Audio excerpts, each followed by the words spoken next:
లక్షలాది మందికి మన తెలుగు మ్యాట్రిమోనీ ద్వారా వివాహాలు జరిగాయి. తెలుగు వారి number 1 choice Telugu matrimony.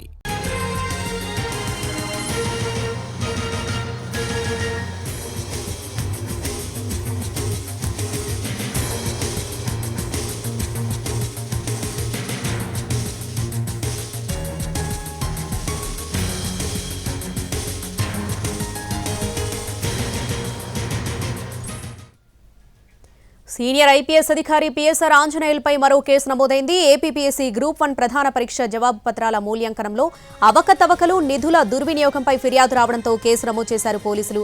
PSR APPSC ప్రధాన కార్యదర్శిగా పనిచేసిన సమయంలో అవకతవకలు జరిగినట్లు ఫిర్యాదులు రావడంతో 409, 420 సెక్షన్ల కింద కేసు నమోదు చేశారు పోలీసులు. ఇప్పటికే పిఎస్ఆర్పై సినీ నటి జత్వాని వేధింపుల కేసు, రఘురామరాజు కస్టోడియల్ టార్చర్ కేసులు నమోదయ్యాయి. ఇప్పటికే నటి జత్వాని కేసులో పిఎస్ఆర్ ఆంజనేయులను ప్రశ్నిస్తున్నారు సిఐడి అధికారులు.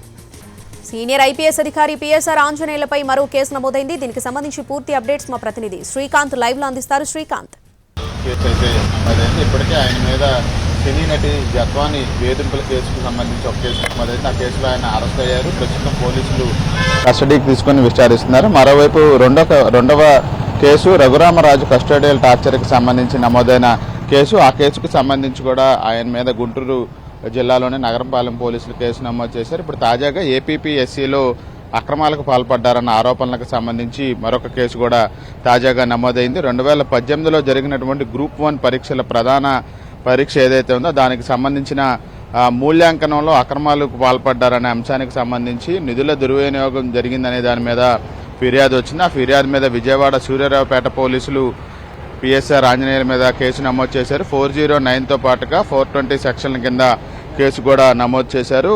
ఏపీపీఎస్సీ నుంచి అందిన నివేదిక ప్రకారం కేసు నమోదు చేసి విచారణ జరపాలని ప్రభుత్వ ప్రధాన కార్యదర్శి డీజీపీని ఆదేశించడంతో తాజాగా ఈ కేసు అయితే సూర్యారావుపేట పోలీసులు నమోదు చేశారు. ఈ నేపథ్యంలో ప్రధానంగా ఈ గ్రూప్ 1 జవాబు పత్రాల మూల్యాంకనం ఎన్నిసార్లు జరిగింది, ఎవరికి లబ్ధి చేకూరింది, కుట్రదారులు ఎవరు, ఎంత మొత్తంలో ముడుపులు చేతులు మారాయనే ప్రధాన అంశాల మీద అయితే విచారణ అయితే జరగబోతోంది. డిజిటల్ విధానంలో జరిగిన మూల్యాంకనానికి వచ్చిన మార్కులనే సంప్రదాయ విధానంలో వచ్చినట్లు చూపించారనే అనుమానాలు కూడా ప్రస్తుతం వ్యక్తమవుతున్న నేపథ్యంలో మూల్యాంకనం జరిగినటువంటి హాయిల్యాండ్లో ఏర్పాట్లు కూడా పర్యవేక్షించినటువంటి ప్రైవేటు సంస్థకు సంబంధించి పిఎస్ఆర్కు ఉన్నటువంటి సంబంధాలు, ఈ అంశాలన్నిటి మీద కూడా ఈ విచారణకు సందర్భంగా అయితే పూర్తి స్థాయిలో ఈ వివరాలన్నీ కూడా సేకరించబోతా ఉన్నారు. ఇప్పటికే ఏదైతే జత్వాని కేసు ఉందో ఆ కేసులో 3 రోజుల కస్టడీ ఇవాళ ముగియబోతుంది. కొద్దిసేపటి క్రితమే పిఎస్ఆర్ ఆంజనేయులు సిఐడి అధికారులు వైద్య పరీక్ష నిమిత్తం ఆసుపత్రికి తీసుకెళ్లారు. ఆ తర్వాత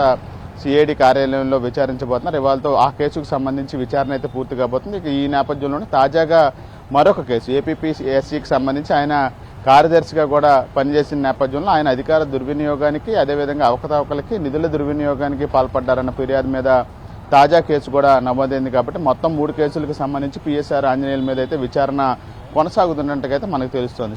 శ్రీకాంత్, ఇప్పుడు తాజాగా నమోదైన కేసుకు సంబంధించి ప్రొసీడింగ్స్ ఎట్లా ఉండబోతున్నాయి? నటి జత్వాని కేసులో ఈ రోజుతో కస్టడీ ముగియబోతుంది కాబట్టి మళ్ళీ ఈ కొత్తగా నమోదైన కేసుకి సంబంధించి మళ్ళీ ప్రొసీడింగ్స్ ఎట్లా ఉండబోతాయి? కస్టడీలోకి తీసుకొని మళ్ళీ విచారించబోతారా?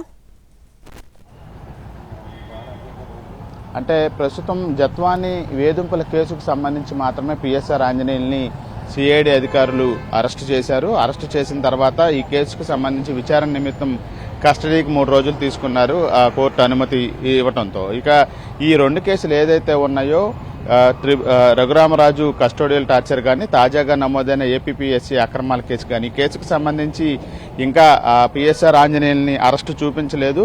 పీటీ వారెంట్లు దాఖలు చేసి ఆ కేసుల్లో అనుమతి వచ్చిన తర్వాత ఆయన్ని అరెస్ట్ చేస్తే గనక ఆ కేసులో కూడా ఈయన్ని పిఎస్ఆర్ ఆంజనేయుల్ని కస్టడీకి తీసుకునే అవకాశాలు ఉన్నాయి. కాబట్టి తాజాగా జత్వాని కేసుకు సంబంధించి మాత్రమే ప్రస్తుతం ఆయన కస్టడీకి తీసుకున్నారు. మిగతా 2 కేసుల్లో ఇంకా విచారణ జరుగుతోంది. ఇది విచారణ తర్వాత ఆయన్ని అరెస్ట్ చేస్తే అరెస్ట్ తర్వాత కస్టడీకి తీసుకుని విచారించే అవకాశాలు అయితే ఉన్నాయి. శ్రావణి.